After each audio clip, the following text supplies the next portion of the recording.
fun. I've had a lot of fun doing comedy. I've done some good shows, some bad shows. When I first started out, I did a lot of bad shows. I tried to be an actor as well. Tried to do acting, but I was Okay. terrible. My mum forced me to go uni, so I had to go uni.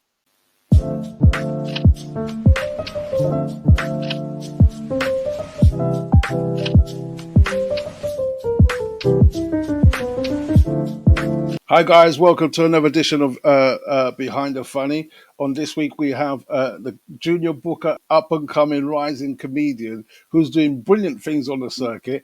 And I got to introduce you to the wonderful, the young, the talented Mr. Junior Booker. Junior Booker, how you doing, some young man? You good? How you doing? Good evening, sir. I'm good. I'm good. I'm good. I'm not young anymore, though. I must say, I'm not. Oh, I'm not young. how old are you now? I'm 38. 38, and you say you're I'm not young. 38. Yeah. I'm not even going No, to I don't. disclose my I'm not going to disclose my age to anyone. All right, 38, Junior Booker. So how long you been doing comedy? First of all, it's a 15 general question. years. 15 years, 15. and 15. just in 15 years, and in general, how are you finding it? Um, it's good. It's fun. I've always loved to make people laugh from a young age, and so I feel comfortable on stage making people laugh, and it's just fun. I've had a lot of fun doing comedy. I've done some good shows, some bad shows. When I first started out, I did a lot of bad shows. I Okay, did a lot of. we're going to get into that in a minute. But just before you start comedy, what did you do before you did comedy? I was in uni. Okay, what did you Yeah, study? I'm doing business studies. Okay, Yeah, so I was gonna be like do economics and finance, all that kind of stuff. That's what I was into, but I didn't really so enjoy what? it. Okay, I didn't enjoy okay. it. I was kind of good at it, but I didn't enjoy it. I just done it because I had to go uni. My mum forced me to go uni, so I had to go uni. And but I didn't really like, yeah, the 9 to 5 stuff. I didn't really like it. I got like a job, but I didn't really enjoy it. So I just kind of left my job, started doing other stuff. Started like trying to be creative. I tried to be an actor as well. Tried to do acting, but I was Okay. terrible. I was the worst actor ever. And I tried to do like online stuff. I tried to like start my own like streaming. I tried to do streaming, things like that, Hmm. but I didn't enjoy it either. When I got on stage and I got that laughter, it was like a drug. It was like a buzz. So I really enjoyed that. So I just carried on doing it. So, what actually got you into doing stand up then? People told me I was really funny and I should like try to do comedy. People kept telling me, "Yeah, you're funny. You're funny. You should do comedy." But I was like, "Nah, nah, that's long. I'm not into that. I'm not into that. I'm not into." I was more into like football and sports growing up. So or rapping. All my friends wanted to be rappers. Rapping. Rappers, yeah, MCs like Dizzy Rascal, Wiley. That was like who we looked up to growing up. No one wanted to do comedy or anything like or acting or dancing. All that was like for the girls. But we wanted to be rappers really. So, But was you part of a rap group or something, or was you? kind of, yeah. I wasn't good. I was Okay. terrible. I was terrible. Did you have a rap name?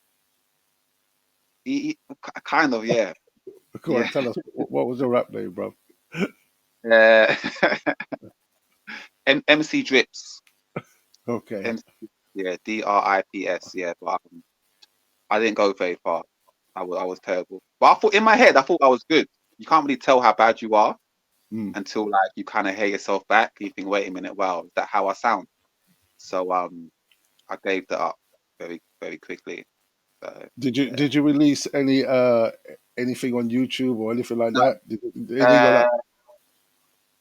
Uh, um, I deleted it. It's all deleted. Okay, Everything I deleted it very quickly. Yeah. But my okay, friend, they got their stuff on YouTube still. You might see fine. me in the background in a video or something like just doing that. Just but yeah, I wasn't I wasn't good at rapping. Not only okay rapping, I've also seen you doing some dancing every I now and love then. to I see dance. you, I love to dance. okay, It's yeah, I love music, love to dance. Yeah. I'm always was you dancing. part was you part of a school dance school or is it just natural? Um I used to watch Michael Jackson videos growing up. Big Michael Jackson fan. So I'll just try to copy him and Okay, that. That's why I love because of Michael Jackson. I love to Right. dance. Him, yeah. But I didn't really go dance school or anything like that. I just when I hear the music, I just dance. That's it, really. But yeah, Okay. Michael Jackson for me was like the greatest ever. So So, what's yeah, your background? Do you have any siblings? Are you one of four, one of five, one of what? What's your background? I'm one of nine. Okay. Yeah, I got four brothers, I got four brothers, four sisters. Yeah, I'm the third oldest in my family. Yeah, so And got a big. did your brothers and sisters find you funny or Not really, no. My mum was funny. She was a funny one in the family. My mum was really funny. Yeah, no one in my family was funny. No okay? one in my family, just my mum. She would be like, my mum would be the mum who'd make all my friends laugh, and I get kind of pissed off because she'd be like the star of the show. She was that kind of mum. Like when I was Hmm. younger, she's very funny, Hmm. very like. So but yeah, I didn't make my family. They were very surprised when I started doing comedy. They was quite surprised because I wasn't really funny around the house. I was funny outside the house with my friends, with the man them, but inside of the house, I wasn't particularly funny. So, okay, so who do you get your inspiration from then? I used to watch Def Comedy Jam growing Right. up. Okay. Yeah, and I was like, oh, them guys are amazing. But I never thought I could do what they do. But I used to watch like Jamie Foxx, Dave Chappelle, Cedric, Bernie Mac. I had them all on cassette tapes when I was younger, and I Hmm. used to watch them a lot. Like Dave Chappelle, I used to watch him a lot growing up. The Chappelle Show was like the funniest thing ever. I still watch it now. So, yeah, I used to watch a lot of like American black comedians growing up. So that's probably. But I used to watch a lot of like sitcoms as well, like Friends and Frasier and Seinfeld and things like that growing up. So I used Hmm. to watch a lot of comedy, a lot of American stuff I used to watch growing up.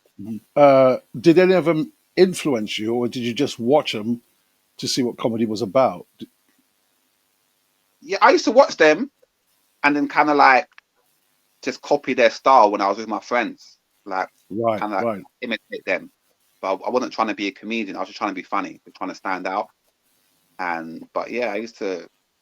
I wouldn't try to imitate. I don't know, but probably subconsciously I was trying to like be like them, but I didn't really realize it until I became a comedian. But I used to love watching them when I was younger. Mm. Still do. Right. Still a big fan of all the US comedians. They're amazing. But now there's more UK comedians now. I wasn't when growing up. I didn't know Mm. there's black UK comedians besides Lenny Henry. That's the only one I ever heard Okay. of. That's all Okay. I knew. I didn't know that we had like black UK comedians. So yeah. Let's touch on that. You didn't know there's black comedians, but you knew there's a black circuit. So, did you first do your show, or should I say your live performance, on the black circuit, or was it on the mainstream? It was on the white circuit. Yeah. Right. The Okay. white show. Because I wouldn't do my first show at a black show. I would have bombed. I wouldn't have been good. I would Right. have But because I was really nervous. Yeah. So I done the white shows at first because they're a bit easier. Yeah. okay. So yeah. So if you was to compare, all right, you said it is a bit easier. When you say easier, how would you define easier in terms of the whites and the black shows?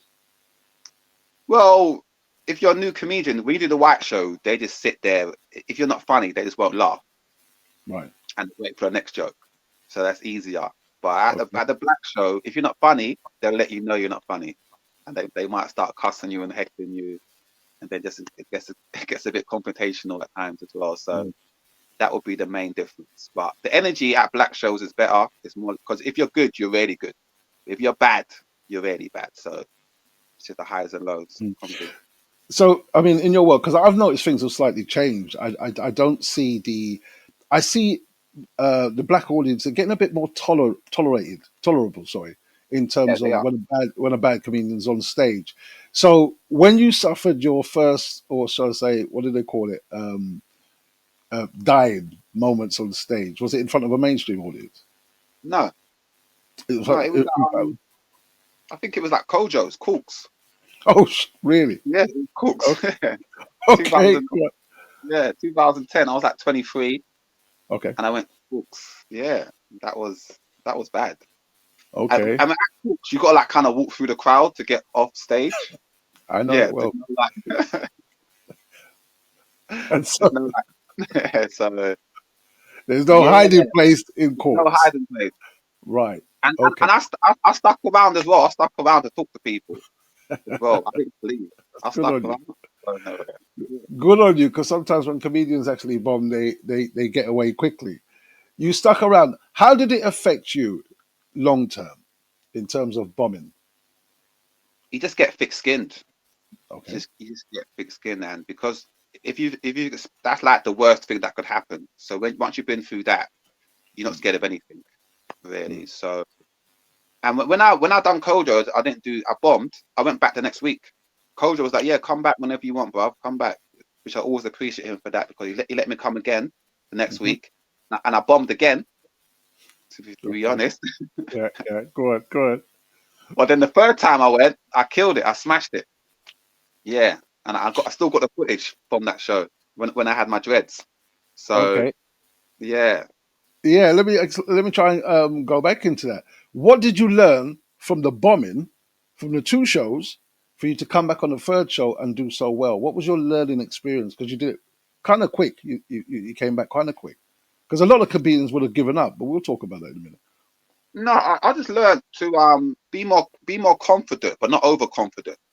I think the Right. first time when I was too confident, I was like, yeah, because I was doing all the white shows and I was really funny, Yeah. so I came with the same energy. I was like, yeah, yeah, yeah, yeah, yeah, I'm funny, yeah, yeah, yeah, and I tried to like cuss people in the crowd as well, because I went on YouTube to watch other comedians at Kojo's, Yep. and they were like kind of cuss people in the crowd and get big laughs. Hmm. So I tried that, and it just Right. didn't work at all. It Right. didn't. So yeah, I was a bit too confident, and I was just trying to like copy what other comedians have done previously. But yeah, that was the wrong move to make. Hmm. And yeah, it was bad. But you just learn to 'cause I don't take it personal. If I have a bad gig, because I know I'm a good comedian, I know I'm funny, so I just want to get back. If I have a bad gig, I just want to get back on the horse as soon as possible. Um, so yeah, but yeah, you live and learn. You You live live and and learn. learn. You see, to me, your style is unique, Junior, because it's very rare to tell the truth. Not unusual, but it's very rare to find a comedian who has sort of like a monotone voice, laid back throughout his whole set, and still manage to get people laugh. That's kudos to you. I mean, where did that style come from? Because the American comics, like you say, you watch the American comics, they're in your face. They're at you. Yeah. They're at you. They're at you. But then you've come totally opposite and come with this laid back approach and monotone, which is great. But how did that come about? Um, that's my style. That's my Mm, personality. That's just me. That's how I've always been like laid. When I speak, I don't really shout, and I don't do. I always use my own. But I don't really do impressions or accents. I just when I'm doing comedy, it's like I'm talking to someone, just good. having a normal conversation. That's the way I see it. Hmm. So it is my comedy is more like conversational.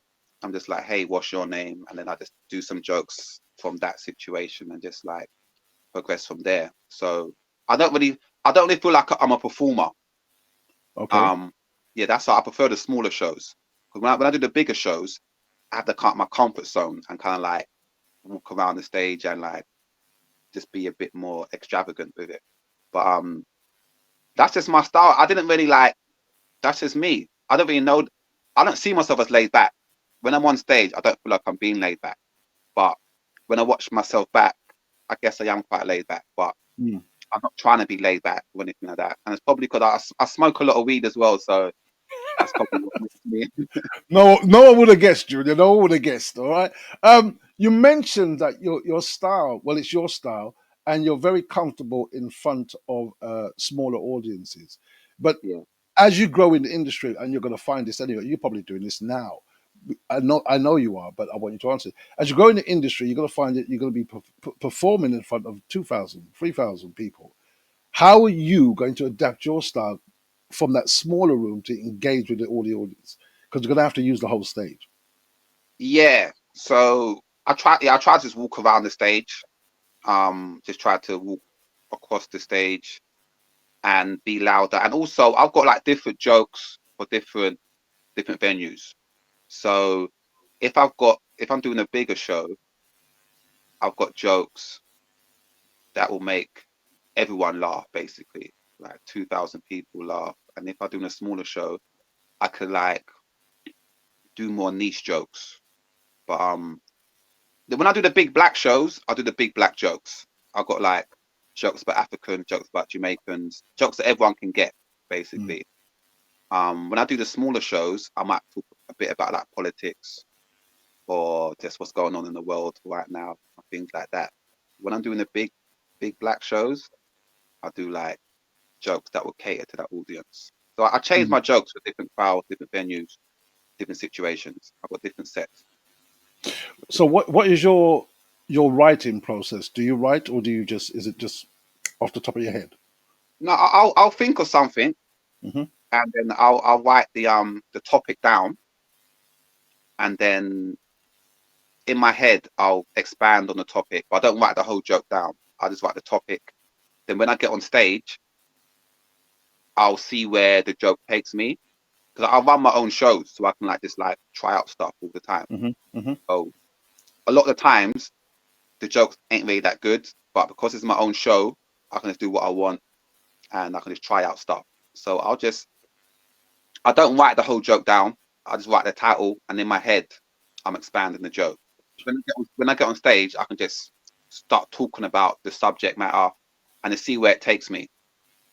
And sometimes when I'm on stage, the joke will change completely to a different type of joke, but it's still like the same topic, but the punchline is different. I'm not good at writing punchlines. I write the setup, and then when I get on stage, normally the punchline will come to me. Mm. So, Okay, so so so we will call you then your improvised comedian. yeah, You yeah. love improvisation. I can't write jokes sitting down just writing jokes. The whole joke. Mm, mm, I, I don't write like that. I write the setup, and then when I'm on stage, the punchline will come to me.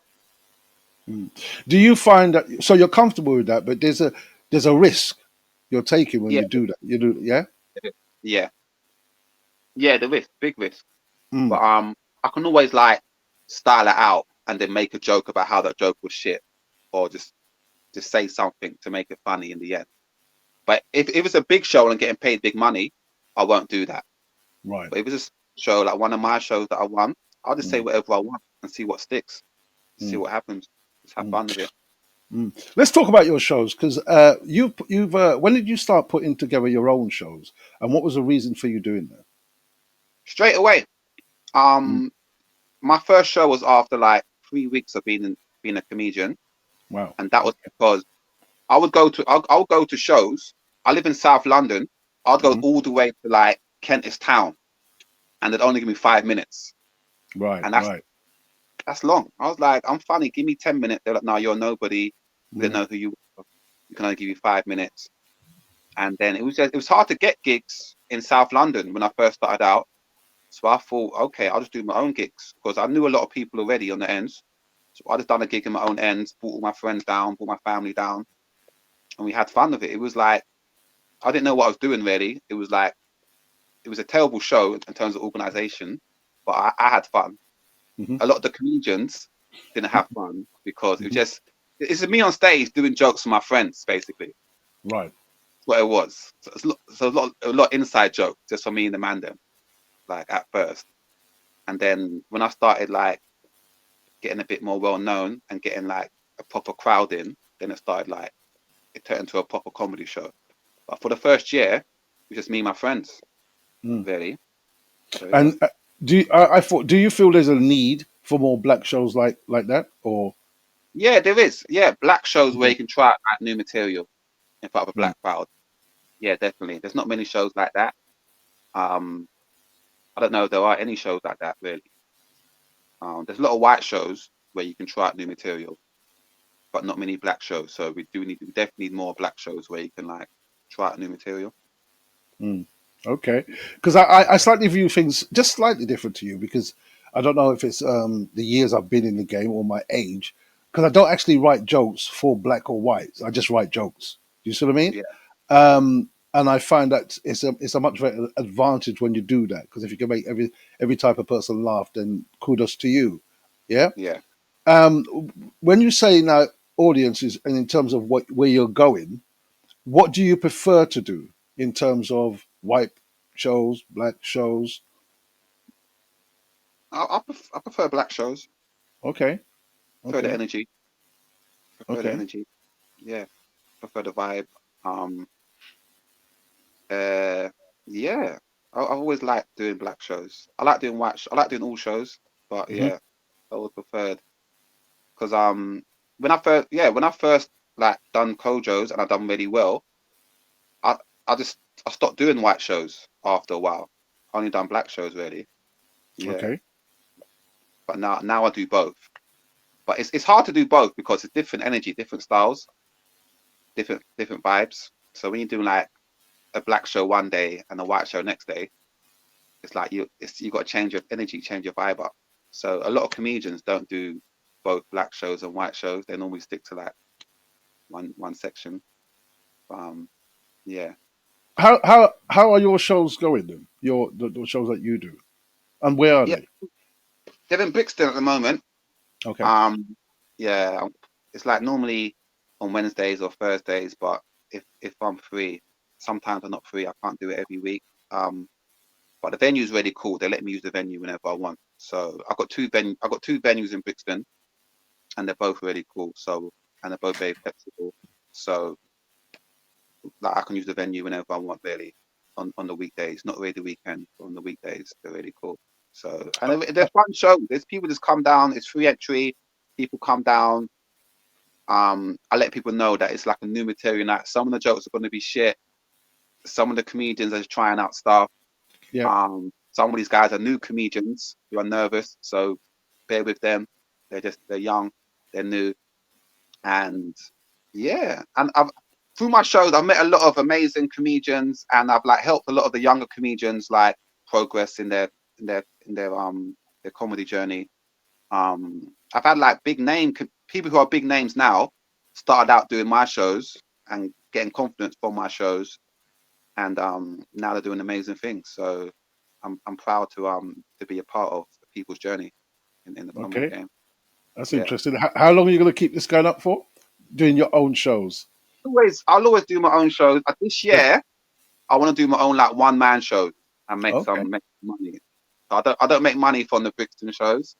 I just do it for the love of the game. So I want to like do my own shows. I need to write an hour. I need to like write my hour right now and try and like put an hour of my best jokes together so I can like film it or just perform it first and then like hopefully by the end of the year film it and do like a have like my own Netflix special or not on Netflix but maybe Amazon or something Right. like that Okay.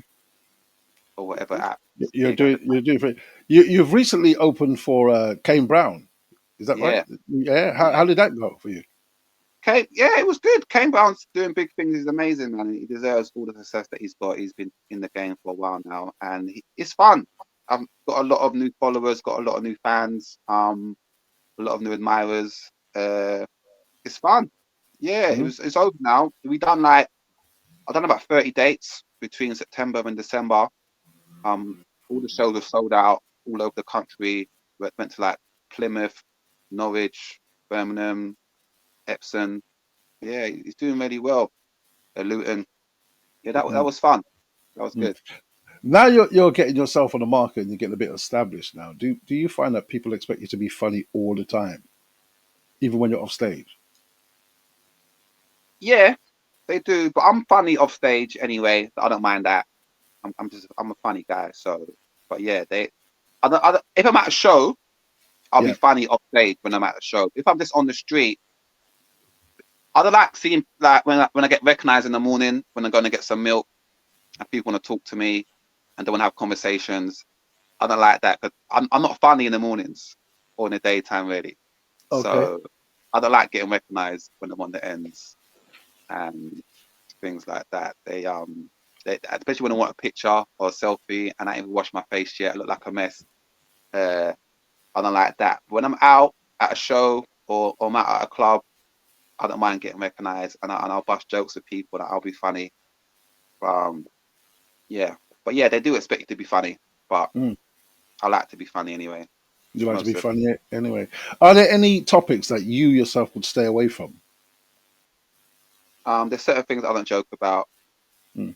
Um, certain things I have joked about and I got in trouble for, so I don't joke about Mm. anymore. What's like Um, what?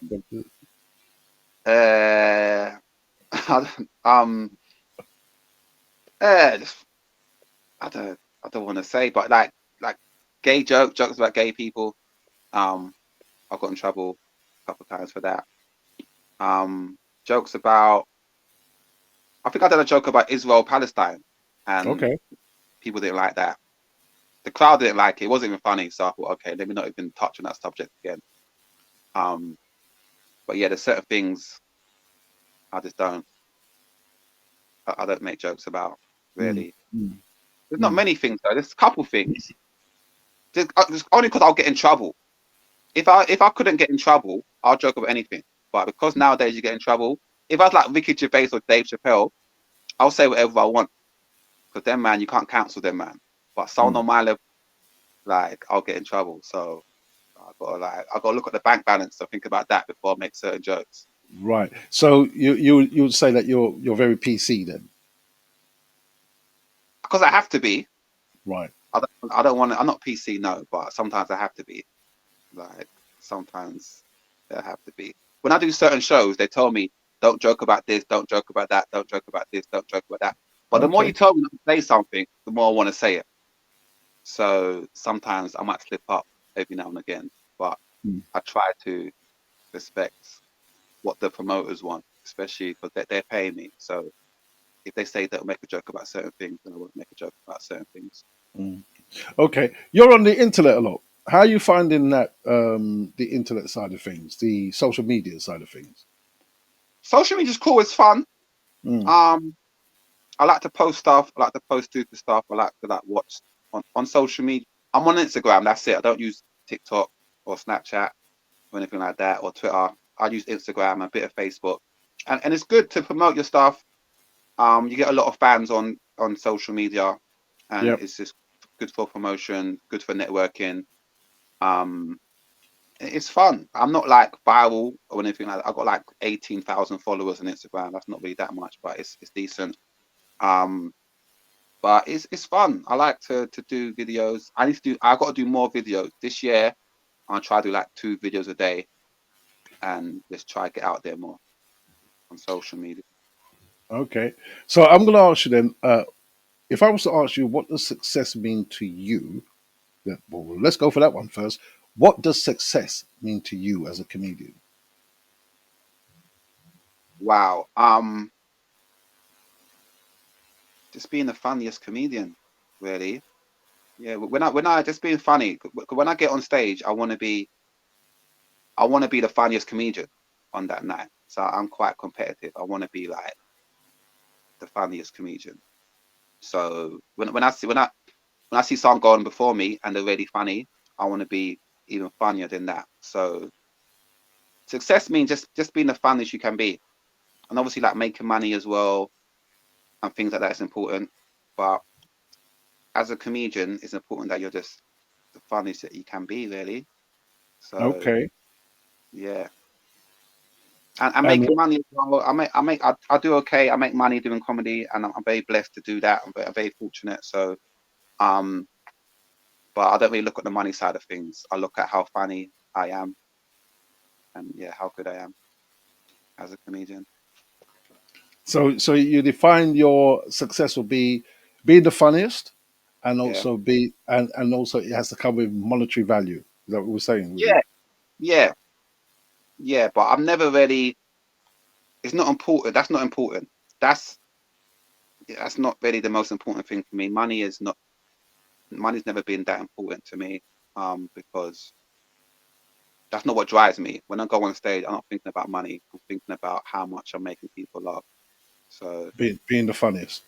yeah, because I've seen comedians who aren't as funny as someone else, but they're making more money than that person, which is Hmm. great for them because they got their little gimmicks or they got their niche, they got their market, they got their following. and they're making more money. But I always appreciate a comedian who's just really, really funny. And there are a lot of comedians out there who aren't really that well known or successful in the game, but they're hilarious.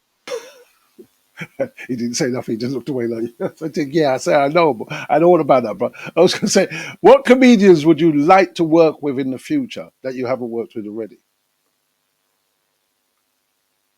Uh, Michael Shea, Okay.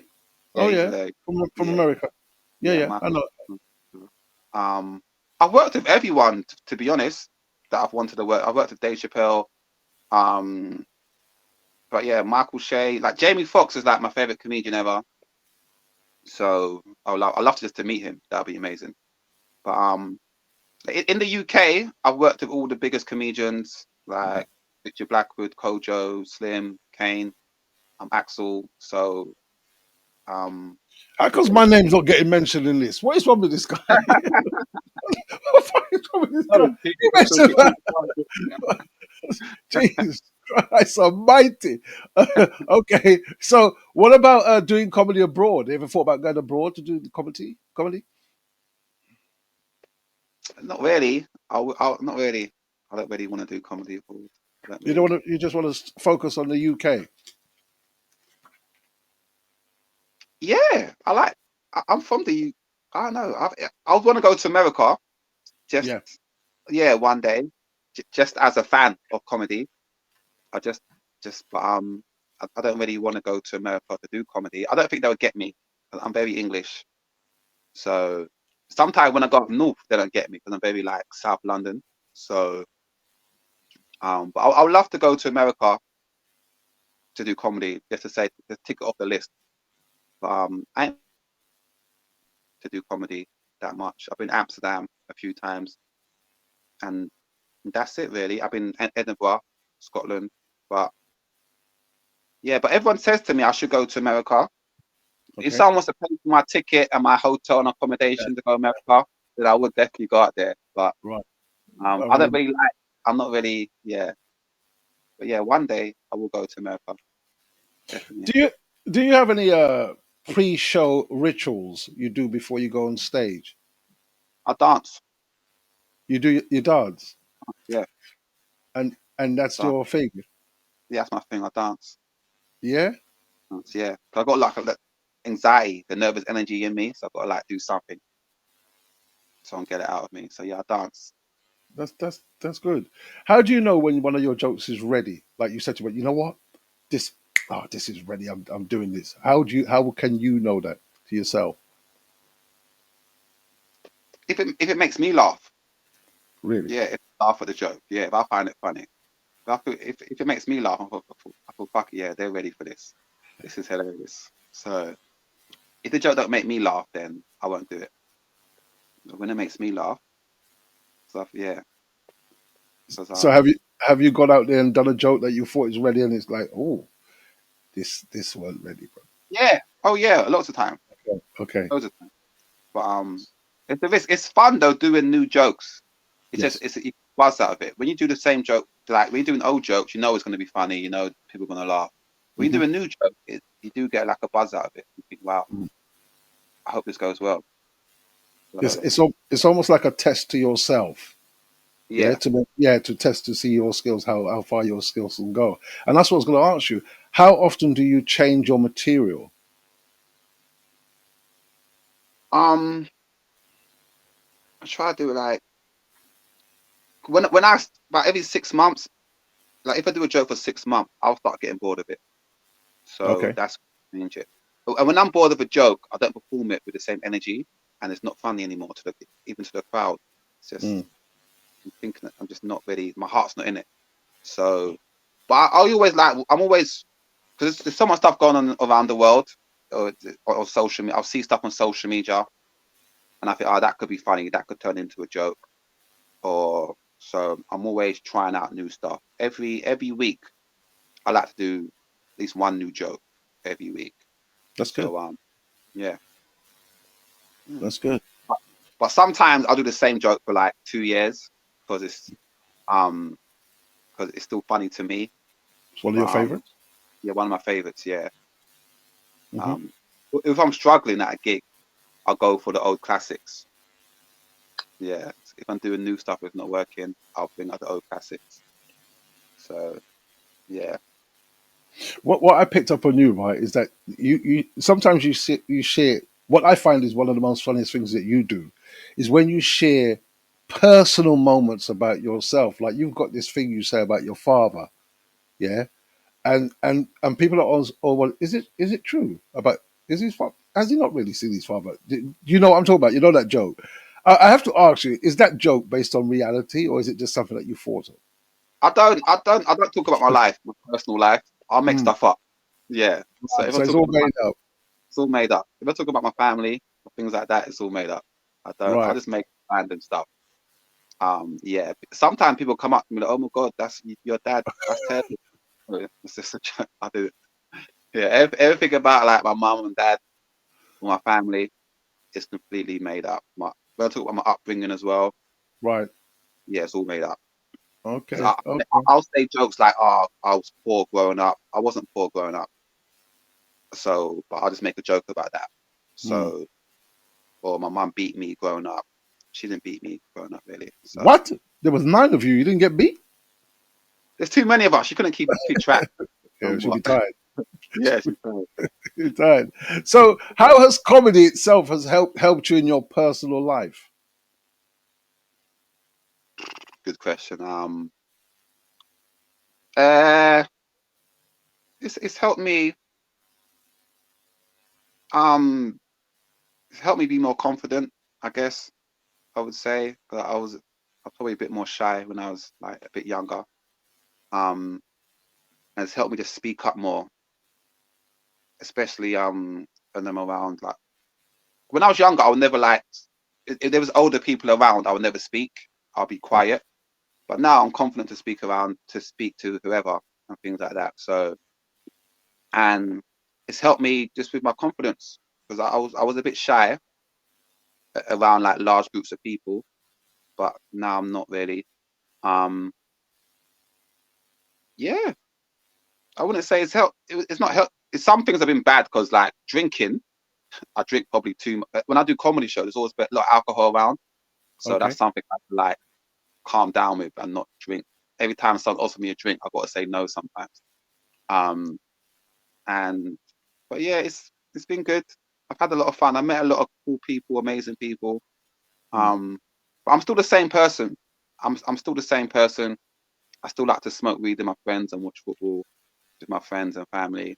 You're a Still to Liverpool this, fan. You're a Liverpool man, I'm isn't it? a Man United fan, Manchester United Oh, you're fan. Man United. Oh well, yeah. Let's talk about Yeah. football. Let's get on to something.